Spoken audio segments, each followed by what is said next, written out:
Well, I hope that you've had a good day today. I hope the week is going well for you. I know we have several um, that are sick or hurting in some way, and we definitely want to let those individuals know that we love them, and I hope that we are praying for them in our individual prayers. Um, if for some reason you are sick or hurting in some way and we don't know about it, please let us know. We want to be praying for you.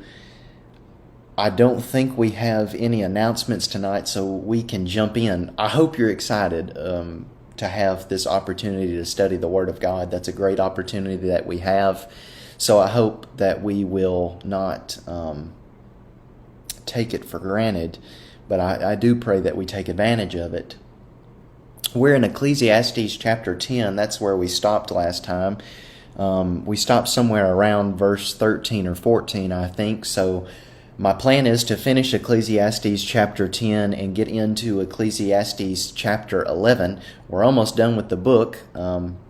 You might know that Ecclesiastes only has 12 chapters, so we're not far from finishing the book, but we still have a little way to go. Just to recap, we'll start in verse 13. The beginning of the words of his mouth is foolishness, and the end of his talk is evil madness. Of course, here we are discussing characteristics of the fool, and one characteristic of a foolish person is they talk about things that they have no knowledge of. And at first, to other people, as they hear the content of the foolish person's speech, they just think that, it's just silly, right? We've all heard people when they discuss things that they have no business discussing because they don't know what they're talking about. We just think, you shouldn't be discussing that. You don't know, it's just almost innocent. It's just silly.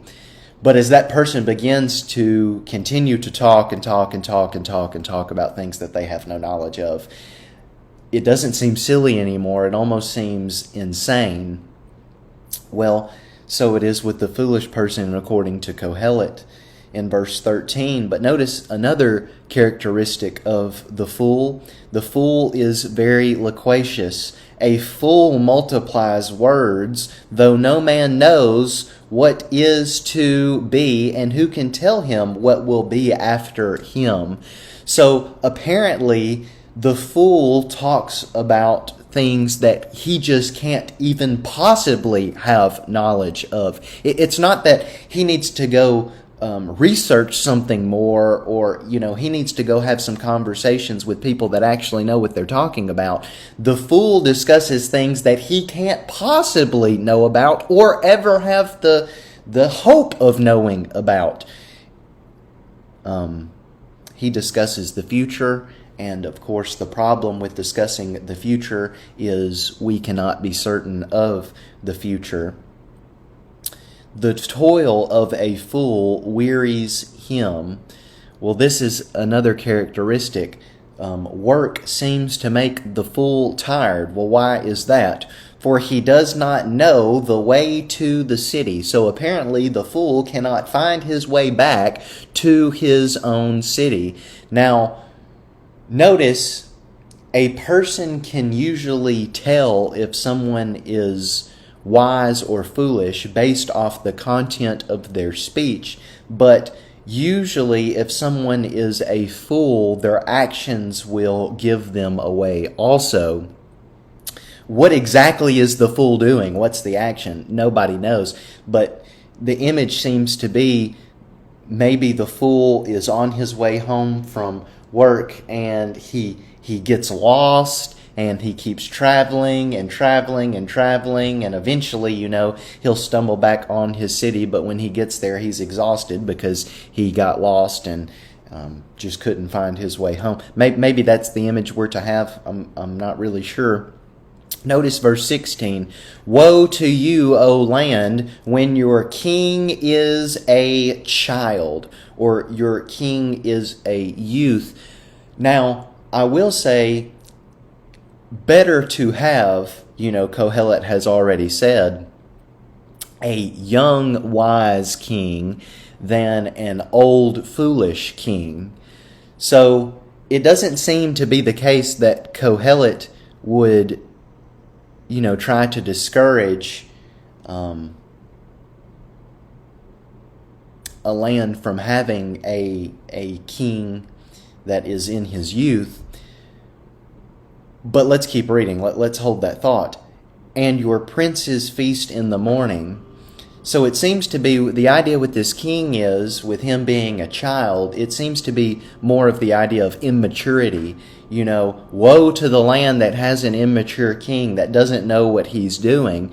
But not only is the land in trouble because of the king, the land is also in trouble because of the people that are of secondary power. Notice the princes feast in the morning. Well, according to the context, that seems to be bad. You shouldn't be feasting in the morning. That's an inappropriate time to feast. So why are you feasting? Well, it seems to be that these princes are probably just gluttonous and are in it for themselves to get all the pleasure that they can possibly get. Well, for a land to be ruled by people like that, we can see how there could be some dark times for that land. But happy are you, O land, verse 17, when your king is the son of the nobility, and your princes feast at the proper time. Notice that, not in the morning. They eat when they're supposed to and for the reason that they are supposed to, for strength and not for drunkenness. So they eat because they need to eat to, have strength. They don't eat to indulge in pleasure. Through sloth the roof sinks in, and through laziness the house leaks. So now we're moving on to describing the lazy person that no doubt would be described, we're describing the lazy person who no doubt would be regarded as a fool. Notice that a person that is lazy can expect disastrous consequences. Look at this person that sits back in their own house and they're not up to date on maintenance, and they let the house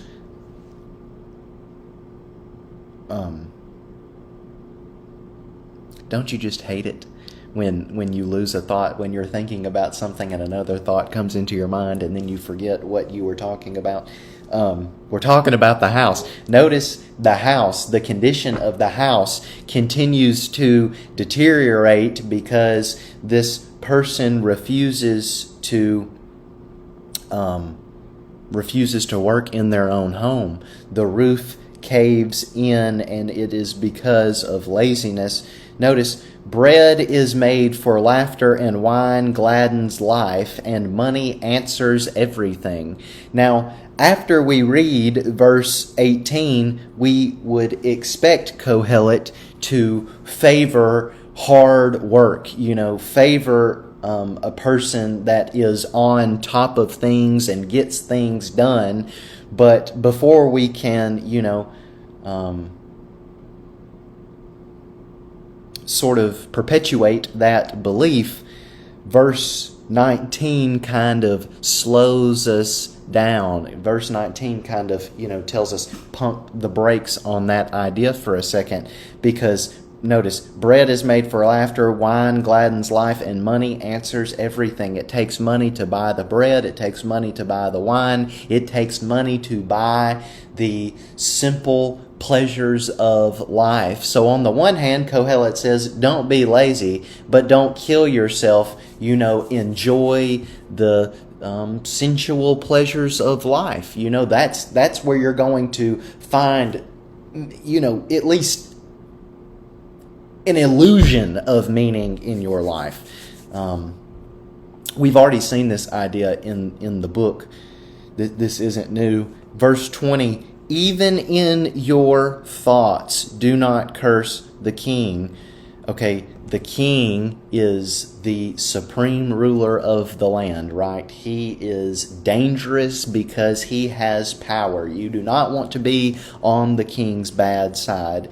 Nor in your bedroom curse the rich. Well, notice the rich aren't as powerful as the king, but they can still wreak havoc in someone's life because they do hold power because of their economic status. For a bird of the air will carry your voice, or some winged creature tell the matter. Now, it's best, Kohelet says, not to talk about people that have power. Not only is it best not to talk about people who have power, because they could, someone could overhear you talking about them and then go tell them, and your life would then be miserable. Don't even think, don't even think thoughts that are negative towards the king or towards the rich. If you're not even thinking it, you're definitely not going to say it. It kind of provides us with a barrier. Now, why? Because you don't want somebody to hear. I'm sure we've all said things in our life when we did not think anybody was around, and lo and behold, time passed, and the person we were talking about found out we were talking about them, and we wondered, how in the world did you figure out that I said this about you? Well, somebody was listening and somebody told. So we need to be careful what we say. Now, we get into chapter 11, and the first verse of chapter 11 is a famous verse in the book, but it is very bizarre. Cast your bread upon the waters, for you will find it after many days.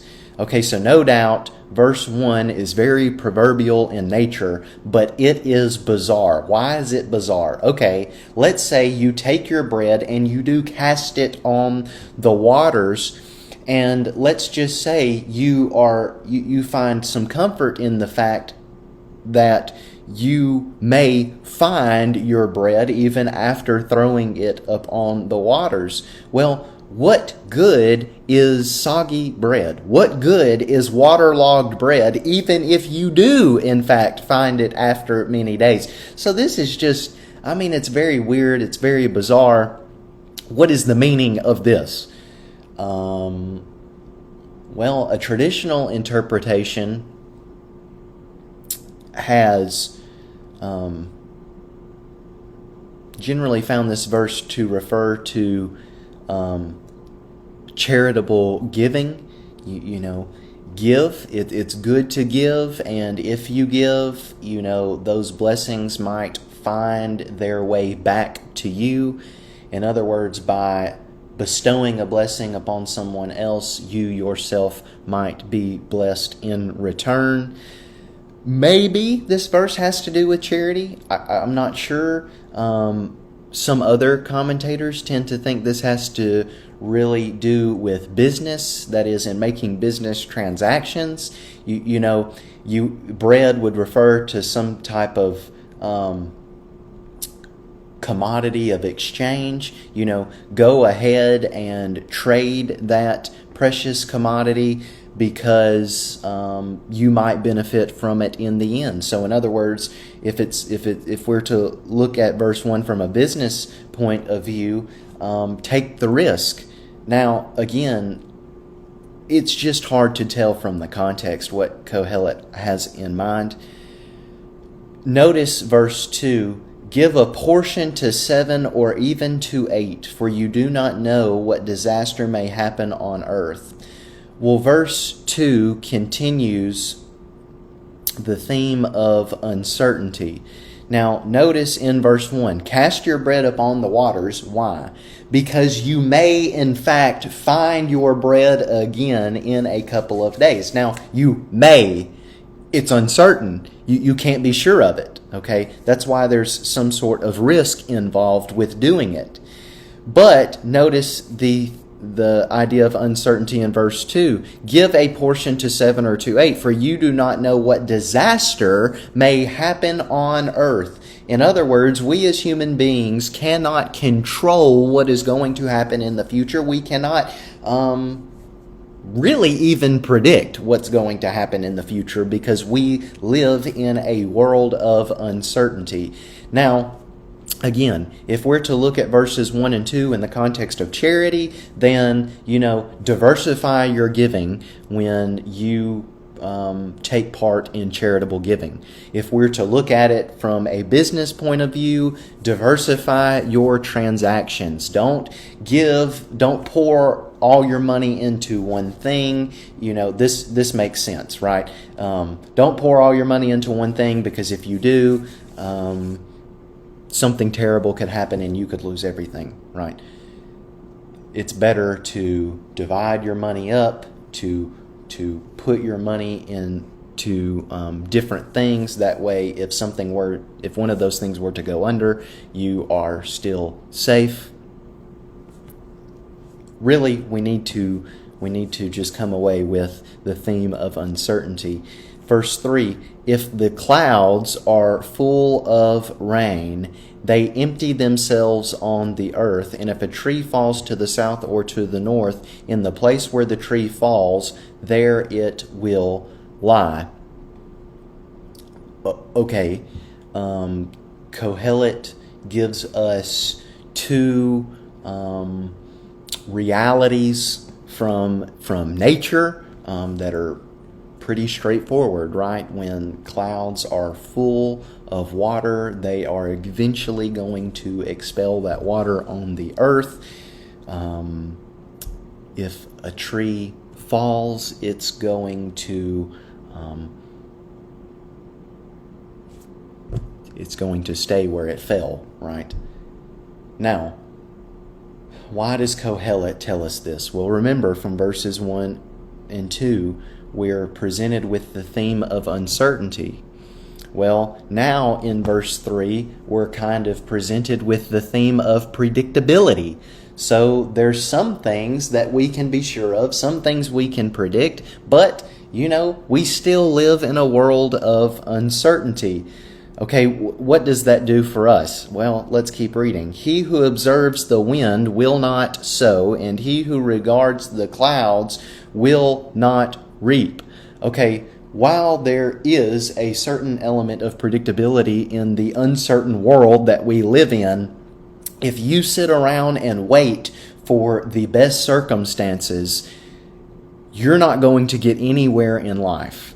So Kohelet says we live in a world of uncertainty, but don't let that paralyze you from taking action in this world. Don't let that stop you from actually doing things. In other words, we can see this farmer, right? And this farmer needs to plant some seed, but maybe he's afraid that the wind is going to blow very strongly, and that will in turn blow his seed away. So he's going to wait until for a day that isn't windy. Well, what's the problem with that? You're going to just have to keep waiting, right? Because that perfect day isn't going to come. Well, same with the person that needs to reap what they have already sown. If they wait for the perfect day, the day that they think that there isn't going to be any rain, they're going to be waiting. Okay. Now you can see the fear on the person. Well, what if I get out there and what if I, what if I am finally able to get my crops in, but before I can get all my crops in, the bottom drops out and some of my crops are ruined. What are we going to, you can see the fear. Kohelet says you just need to act. Okay. Don't let the world that we live in that is uncertain paralyze you from acting. Well, we'll stop there in verse 4, and we'll continue, Lord willing, in verse 5 next week. I hope you have a great rest of the week, and I can't wait to see everybody Sunday. God bless.